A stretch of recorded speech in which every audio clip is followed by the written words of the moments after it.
है, हाथ जोड़कर बेनती करते हैं। बहुत बढ़िया आपने हमारी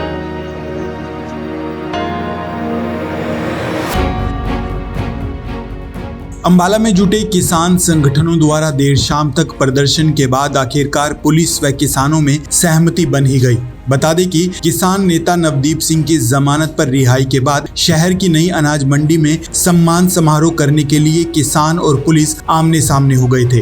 अंबाला चंडीगढ़ बाईपास से एकत्रित होकर जब किसान नई अनाज मंडी के लिए निकले तो पुलिस ने नसीबपुर के पास और गांव बलाना के पास बैरिकेडिंग लगाकर उन्हें रोक लिया। यहाँ किसानों का करीब 3 घंटे तक प्रदर्शन चला। करीब शाम 3:45 बजे किसान नेताओं और एसपी अंबाला के बीच बातचीत शुरू हुई और घंटों तक चली इस बातचीत के बाद आखिरकार सहमति बन ही गई। इसके बाद पुलिस ने हिरासत में लिए किसानों को भी छोड़ दिया। किसान नेता सरवण सिंह पंधेर ने मंच से कहा है कि पुलिस प्रशासन के साथ किसानों की सहमति बन चुकी है। पुलिस ने हिरासत में लिए उनके किसान नेताओं को भी छोड़ दिया है और किसान अब शंभू सीमा पर सम्मान समारोह बनाएंगे। वहीं एसपी अंबाला सुरेंद्र सिंह भोरिया का कहना है कि किसानों ने शहर की नई अनाज मंडी में कार्यक्रम रखा था। परिस्थितियों को देखते हुए धारा 163 लागू की गई थी, इसलिए किसानों को जिले से बाहर ही रोक दिया गया। किसानों से बातचीत हो गई है और सहमति बनी है कि किसान पुलिस की ओर से तय किए गए रूट के अनुसार ही शंभू सीमा तक जाएंगे। इस मामले में जिन किसानों को हिरासत में लिया गया था उन सभी को छोड़ दिया गया है।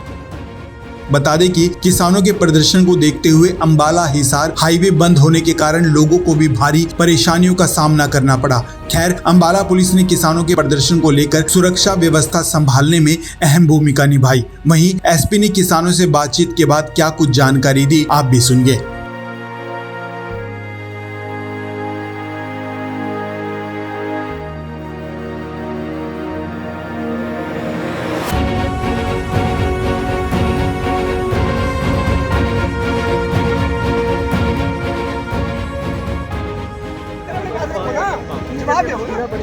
जवाब दो ना, हम वहाँ दे रहे थे।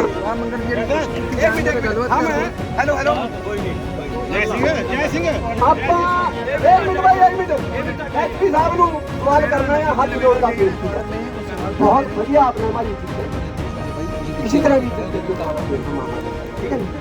और हमने मंडी में जाना था, कोई भी प्रशासन वाला यहाँ खड़े या हाथ करके खड़ा हाथ करके बता दे मैनू कि आज तक किसी ने मन उंगली नहीं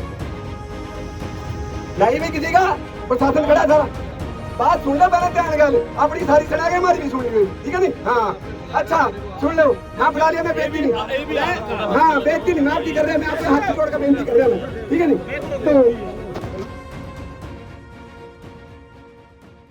तो आज जो ये संगत किसानों की आई हुई है, इनकी तरफ से कॉल थी अनाज मंडी में जाने की, लेकिन परिस्थितियों को देखते हुए धारा 144 लागू थी, तो इसलिए इनको जिले के बाहर ही यहाँ रोका गया है और इनसे बातचीत हो गई है और ये सहमति बनी है कि धारा 144 की उल्लंघना नहीं करेंगे।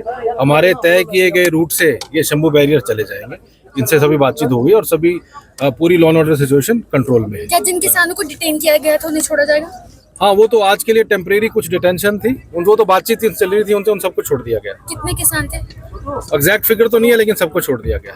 सारा जब जितने ये सरकार हमारी आवाज को दबाना चाहती है, जो हमने अपने साथी के सम्मान में प्रोग्राम रखा था, सरकार चाहती थी ये प्रोग्राम ना हो, लेकिन वो सम्मान प्रोग्राम उससे भी बड़ा हुआ और उससे भी बड़ा होगा। अब हम अपना मार्च निकालेंगे, लेकिन सरकार हमें दबाना चाहती है, आंदोलनों को दबाना चाहती है, अपनी नाकामियों को दबाना चाहती है, लेकिन हम सरकार की हर उस जो उनकी नीति है उसको लोगों के बीच में लेकर आएंगे और अपने हक के कानून बनवाने के लिए हम मरते दम तक अपनी लड़ाई लड़ेंगे। जो 75 साल के अंदर किसान और मजदूर आम कमेरे वर्ग के खिलाफ कानून बने, कारपोरेट घरानों के हक में कानून बने, जब तक हमारे खिलाफ कानून बनने बंद नहीं होते, हमारे हक के कानून नहीं बनते, हम अपनी लड़ाई तब तक जारी रखेंगे। सरकार को जितनी धक्काशाही करनी है, पिछले 6 साल से लगातार हमारे साथ सरकार धक्काशाही करती आई है, हमें इस बात की परवाह बिल्कुल नहीं है। क्या बात हुई है सरकार प्रशासन से? प्रशासन से यही बात हुई, हम अपना मार्च निकालेंगे और एसपी साहब यहाँ पर आकर बोलेंगे भी जितने साथी डिटेन किए हुए हैं उनको हम रिहा करेंगे। कितने आप डिटेन किए थे? अभी हम तो 14 साथी मेरे साथ थे, बाकी वहां पर जाकर पता लगेगा कितने साथी थे।